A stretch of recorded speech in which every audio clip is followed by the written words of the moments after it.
Hello everyone, my name is Eray, and with my co-author Elif, we have conducted a research on inclusive and exclusive use of we pronoun in YDC exams. And in this presentation, we would like to share our results with you. Before we begin, let's start with our outline first. We will first start with giving you a brief introduction on our topic, and we will give you our hypothesis. Then we will move on how we have collected the data by using specific methods, and later on we will share you our findings with you, then discussions. And we will end our presentation with our conclusion and with our reference list. Let's move on with our introduction first. We as human beings, and with its cliche term social creatures, we meet our communication need with using a language. But language itself is not enough. With the language, there should be also meaning conveyed. While we are meeting these needs, we make linguistic choices that fits in the context. These choices mirrors our identity in a social discourse, or vice versa. Besides its communication function, language also shows a social membership. For that reason, we didn't only look for language only, but also its appearance in a social context. Moving on from that, we based our research on critical discourse analysis, which Jackson identifies as examination of written or spoken language. To conduct this research, we decided to investigate pronouns because in English, as Fromkin says, pronouns determine the meaning of the sentence. Also, Pennycook adds that they always have political meaning. For this purpose, we choose YDC exams as our main source. But why? Why YDC exams? Because it's a national English language proficiency test administered in Turkey by Measuring Selection and Placement Center. It aims to test the language proficiency of people who would like to obtain an academic career and governmental positions. Since it's a national exam, from all over Turkey, a variety of people with different backgrounds are taking it. Thus, we expect that such exam questions to be inclusive for all people and not discriminative. And being motivated by those things, we have come up with two research questions. First one is, how do we pronoun function as an inclusive and exclusive discourse in exam question texts? And second one is, what ideologies are conveyed using we pronoun?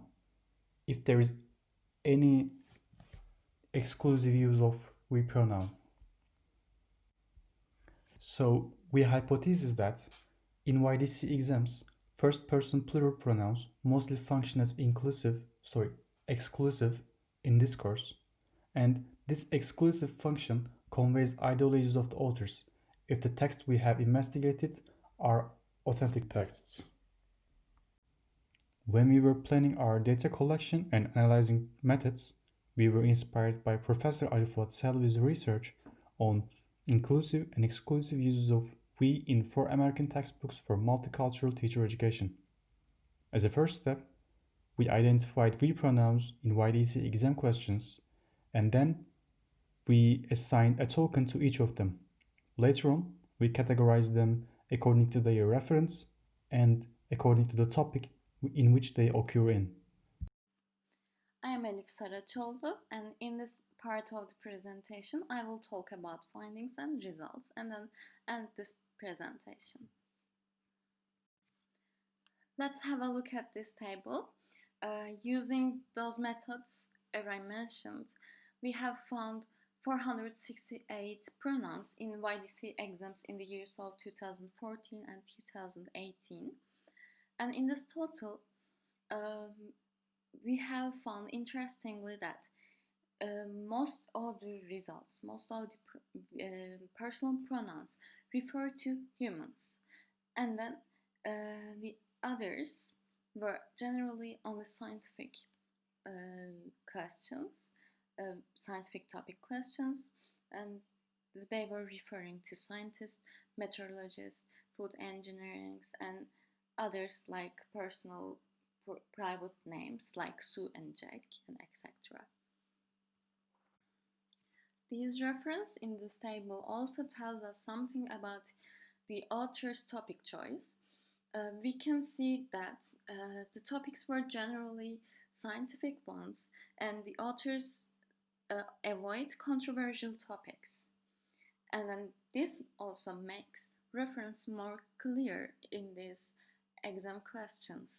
And we can say that the topics were general, neutral, objective, scientific topics.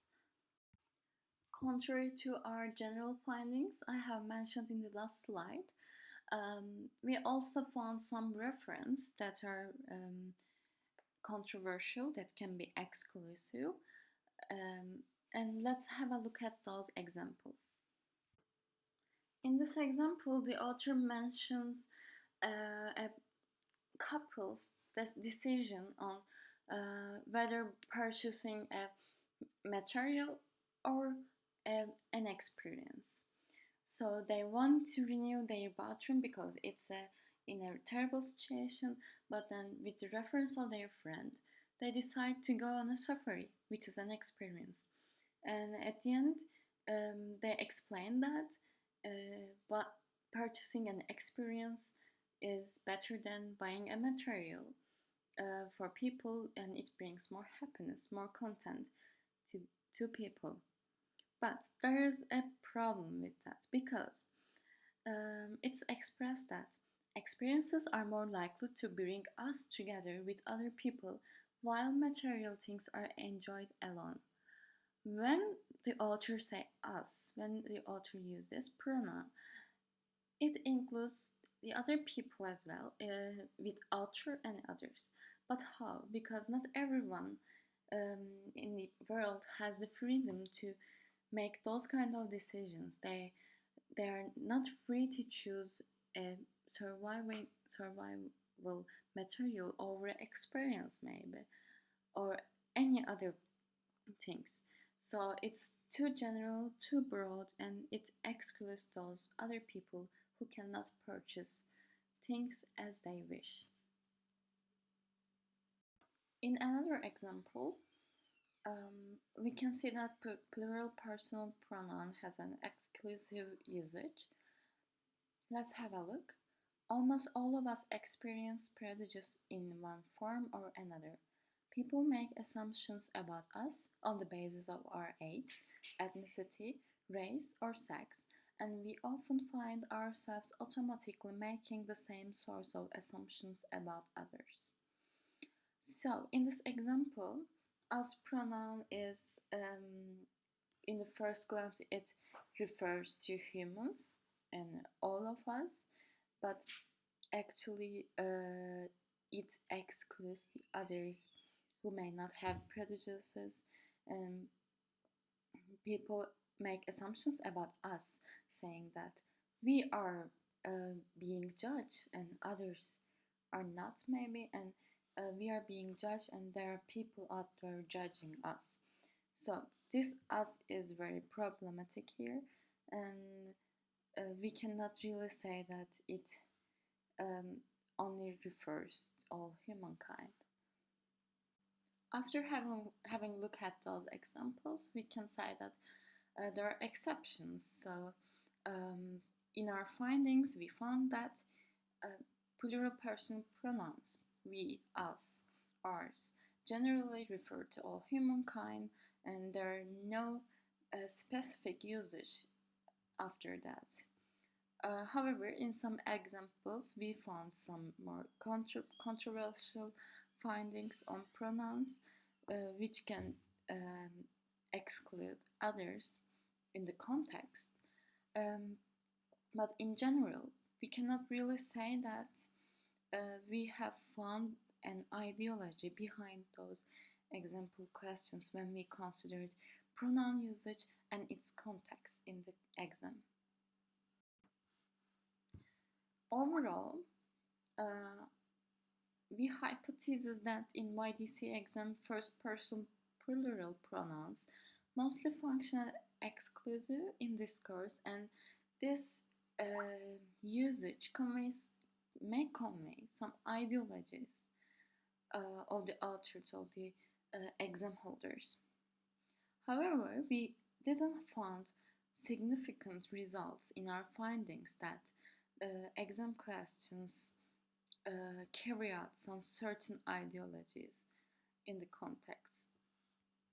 Even though we have not found many examples contributing to our hypothesis, there are some other examples which shows exclusive usage of we pronouns, and we can say that these ones supports the idea of Pennycook, who says there is never an unproblematic we. In addition to that, the exam questions found authentic ones, and the topics were generally about scientific topics, objective topics. So we can say that authors avoid using some controversial topics. So that's why we haven't found some usage of exclusive usage of personal pronouns, because those topics are not reflecting the actual communication. They are informative, and they're not, the contexts are not generally based on culture and personal ideas. Thank you very much for listening this narrated PowerPoint presentation. We are pleased to explain our research, and uh, we can say that we would like to do a further research on this area. And on the next slide, you can see our references. Thank you very much.